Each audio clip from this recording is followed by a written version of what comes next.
નમસ્કાર દર્શક મિત્રો, હું હર્ષ પરમાર સહયોગ દ્વારા પ્રસ્તુત ન્યૂઝ 20 ગુજરાતીમાં આપ સૌ દર્શક મિત્રોનું હાર્દિક સ્વાગત કરું છું। જોઈએ આજના મુખ્ય સમાચારો। જૂનાગઢ મહાનગરપાલિકાના પૂર્વ સ્ટેન્ડિંગ ચેરમેન હરેશ પરસાણા દ્વારા અશાંત ધારો કાયદાની રજૂઆત કરવામાં આવી। વાત કરવામાં આવે તો જૂનાગઢના પૂર્વ સ્ટેન્ડિંગના ચેરમેન હરેશ પરસાણાએ રાજ્યના મુખ્યમંત્રી ભૂપેન્દ્રભાઈ પટેલ સમક્ષ પત્ર લખીને અશાંત ધારો લાગુ કરવાની માંગ કરાઈ હતી। શહેરના ઉપરકોટ, દીવાન ચોક, લીમડા ચોક, જોશીપુરા સહિતના 10 થી વધુ વિસ્તારમાં અશાંત ધારાની અમલવારી અંગે પૂર્વ સ્ટેન્ડિંગ ચેરમેન હરેશ પરસાણા દ્વારા રજૂઆત કરવામાં આવી છે। આ મામલે હરેશ પરસાણાએ જણાવ્યું હતું કે શહેરના કેટલાક વિસ્તારોમાં આ પ્રકારના કાયદાની જરૂરિયાત છે, જેને લઈને તેઓએ આ રજૂઆત કરેલી હતી। જો અશાંત ધારો આ વિસ્તારમાં લાગુ કરાય તો કોઈ પણ પ્રોપર્ટી લે વેચ પૂર્વ કલેક્ટર કચેરી માટે જે પ્રોપર્ટી માલિકને મંજૂરી લેવી આવશ્યક બની જતી હોય છે, જે અંતર્ગત પ્રોપર્ટી લે વેચ કરનાર આસપાસના લોકોને મંજૂરી પણ લેવામાં આવતી હોય છે। જૂનાગઢ શહેરમાં આ બાબતે જોશીપુરા વિસ્તારના લોકો દ્વારા પૂર્વ પણ તંત્રને સમક્ષ રજૂઆત કરાઈ હતી। સામાન્ય રીતે અશાંત ધારો લાગુ કરતા પહેલા રાજ્ય કક્ષાએથી જિલ્લા વહીવટી વિભાગ અને પોલીસમાંથી રિપોર્ટ મંગાવવામાં આવતા હોય છે, જેના આધારે અભ્યાસ કરાયા બાદ આ કાયદો લાગુ કરવાની પ્રક્રિયા હાથ ધરવામાં આવતી હોય છે। હાલ સૌરાષ્ટ્રમાં રાજકોટ અને સાવરકુંડલામાં અશાંત ધારાની અમલવારી કેટલાક વિસ્તારમાં પહેલેથી જ લાગુ કરાઈ છે। હું મુસ્લિમ અને 100% આજુબાજુ હિન્દુ રહેતા હોય તો મુસ્લિમને વેચવા માંગુ તો કલેક્ટર મંજૂરી ન આપે। અશાંત ધારો શું છે અને કઈ રીતે લાગુ કરાય? અશાંત ધારો આમ તો ગુજરાત સરકાર દ્વારા લાગુ કરવાનો હોય છે અને એની અમલવારી જિલ્લા મેજિસ્ટ્રેટ એટલે કે કલેક્ટરશ્રી કરતા હોય છે। અશાંત ધારો લાગવાથી જે વિસ્તારમાં પ્રોપર્ટીનું વેચાણ કે ખરીદી થાય છે તો એની પૂર્વ મંજૂરી લેવામાં આવે છે અને મંજૂરી બાદ જ એનું વેચાણ કે ખરીદી થઈ શકે છે। અને જે વિસ્તારની પ્રોપર્ટી હોય તો એ વિસ્તારના આજુબાજુના લોકોનું સહમતિ પણ લેવામાં જરૂરી હોય છે અશાંત ધારા પ્રમાણે। એટલે જે જૂનાગઢમાં આ પ્રોપર્ટી જેહાદ ચાલી રહ્યો છે તો એને અટકાવવા માટે અશાંત ધારો જરૂરી છે। ફાયદા શું, નુકસાન? ફાયદા એટલે હાલ જે વિસ્તારોમાંથી હિન્દુઓનું માઇગ્રેશન થઈ રહ્યું છે તો એ માઇગ્રેશન અટકાવવું હોય તો અશાંત ધારો જરૂરી છે। નુકસાન કરવાનું તમારી દ્રષ્ટિએ કોઈ નુકસાન નથી? જૂનાગઢ શહેરમાં ફ્રેન્ડ્સ ઓફ કેટલના શ્લોક સાથે મહાનગરપાલિકા સંચાલિત ગૌશાળાને માન્ય કમિશનર ડોક્ટર ઓમ પ્રકાશના જન્મદિવસ નિમિત્તે 101 મણ લીલા ઘાસચારોનું અને ઓમ સાંઈનાથ તરફથી 25 મણ ગદબનું દાન મળ્યું। દાન પૂર્ણ કરવા અર્થે જાહેરમાં ઘાસચારો ન નાખવા મહાનગરપાલિકા સંચાલિત ગૌશાળામાં દાન આપવાની અપીલ કરવામાં આવી। જૂનાગઢ મહાનગરપાલિકા સંચાલિત ગૌશાળામાં ફ્રેન્ડ્સ ઓફ કેટલના શ્લોક સાથે મહાનગર સેવા સદન સંચાલિત ગૌશાળામાં માન્ય કમિશનર ડોક્ટર ઓમ પ્રકાશ સાહેબના જન્મદિવસ નિમિત્તે 101 મણ લીલા ઘાસચારાનું તથા ઓમ સાંઈનાથ તરફથી 25 મણ ગદબનું દાન મળ્યું હતું। દાન પૂર્ણ કરવા અર્થે જાહેરમાં ઘાસચારો ન નાખતા મહાનગરપાલિકા સંચાલિત ગૌશાળામાં દાન આપવાની અપીલ સાથે જૂનાગઢ મહાનગરપાલિકા શહેરને સ્વસ્થ રાખવા માટે જાહેરમાં ઘાસચારો વેચતા અને નાખતા ઇસમો સામે કાયદેસરની કાર્યવાહી કરવા કમિશનર દ્વારા આદેશ કરવામાં આવ્યા છે। શહેરને સ્વસ્થ રાખવા તેમજ રખડતા ભટકતાને જાહેર માર્ગો ઉપર અડચણરૂપ થતા ગૌવંશને અટકાવવા માટે મહાનગરપાલિકા પ્રયત્નશીલ છે, પરંતુ શહેરીજનો દ્વારા દાન પૂર્ણ કરવા અર્થે જાહેરમાં અનઅધિકૃત ઘાસચારો ન વેચતા ઇસમોને અનઅધિકૃત ઘાસચારો લઈ જાહેર માર્ગો ઉપર ગૌવંશને ન આપવાની અપીલ પણ કરવામાં આવી હતી, જેના કારણે આસપાસના વિસ્તારમાં ગંદકી ફેલાય છે તેમજ જાહેર માર્ગો ઉપર અથવા જાહેર સ્થળો ઉપર ગૌવંશ અડચણરૂપ બને છે। જેથી મહાનગરપાલિકાના કમિશનર ડોક્ટર ઓમ પ્રકાશના આદેશ મુજબ જાહેરમાં ઘાસચારો વેચવા નાખવા પર પ્રતિબંધ ફરમાવવામાં આવ્યો છે। તેમજ ખામત્રોડ ટોરેન્ટો ગેસ પાસેની ગૌશાળા, આવડ મંદિર પાસેની ગૌશાળા અથવા સુખનાથ ચોક સાવજના ડેલા પાસેની ગૌશાળામાં ઘાસચારાનું દાન કરવાની એક સૂચન કરવામાં આવ્યું છે। જૂનાગઢ શહેરમાં આવેલું જીઆઈડીસીમાં રાજકુમાર એગ્રી નામના કંતાનના ગોડાઉનમાં ભયાનક આગ લાગવાથી ભારે નુકસાની। વાત કરવામાં તો જૂનાગઢ શહેરમાં આવેલી જીઆઈડીસી 1 માં રાજકુમાર એગ્રી નામના ગોડાઉનમાં આગ લાગવાનો બનાવ બન્યો હતો।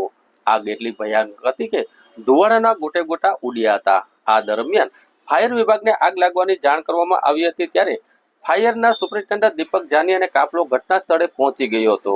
6 ફાયર ફાઇટરને કામે લગાડી પાણીનો મારો ચલાવ્યો હતો અને આગને કાબુ લેવા તજવીજનો હાથ ધરવામાં આવ્યા હતા. જીઆઈડીસી એક સામે આવેલા રાજકુમાર એગ્રી નામના ગોડાઉનમાં વિનોદકુમાર એન્ડ કંપની ભાડુઆત તરીકે છે અને ગોડાઉનમાં શણના કંતાન રાખવામાં આવ્યા હતા. આગ લાગવા સમયે 15 ટ્રક જેટલા કંતાનનો જથ્થો રાખવામાં આવ્યો હતો અને આગ કયા કારણોસર લાગી હતી તે અંગેની તપાસ હાથ ધરવામાં આવી છે. પરંતુ આગને કારણે કંતાનના કોથળા બળીને ખાખ થયા હતા અને આગને કારણે લાખો રૂપિયાનું નુકસાન થયાનો અંદાજ છે. ભયાનક લાગેલી આ આગ હાલ નિયંત્રણ હેઠળ છે, પરંતુ આગ બુઝાવવાની કામગીરી સાંજ સુધી ચાલી હતી તેવું માનવામાં આવી રહ્યું હતું.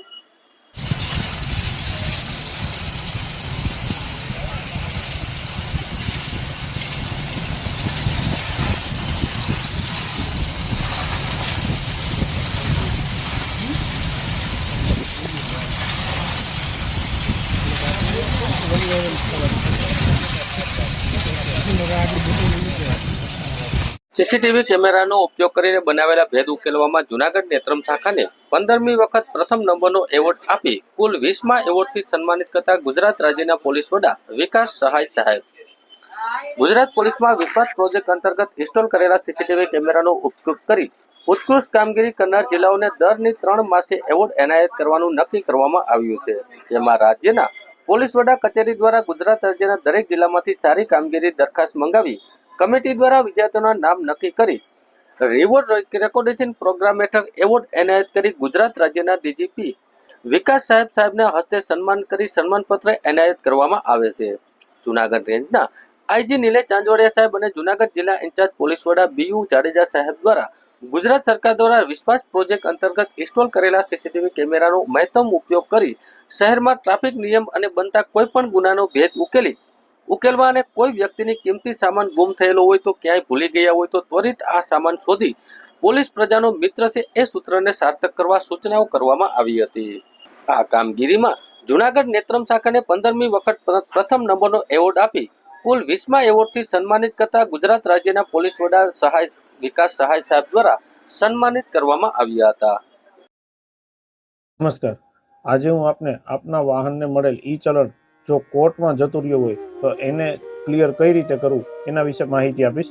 સૌપ્રથમ તો આપને echallan.parivahan.gov.in વેબસાઇટ ઉપર ક્લિક કરવાનું રહેશે.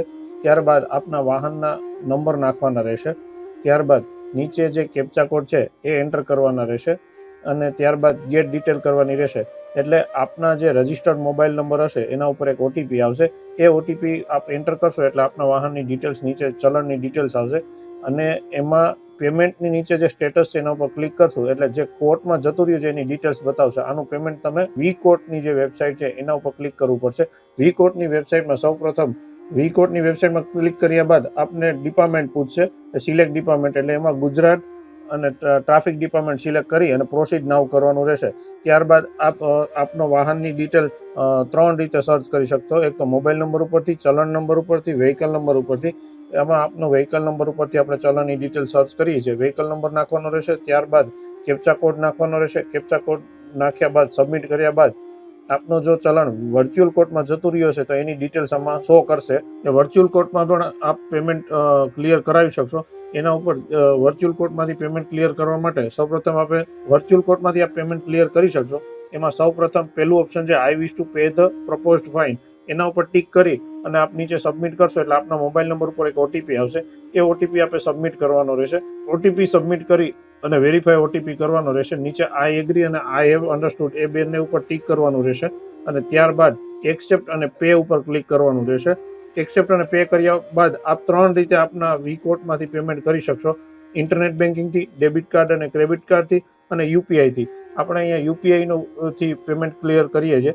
યુપીઆઈ ક્યુઆર ઉપર હું સિલેક્ટ કરું છું અને પેના ઉપર ક્લિક કરું છું અને જે ક્યુઆર કોડ આવ્યો છે એને હું સ્કેન કરી અને પેમેન્ટ કરું છું.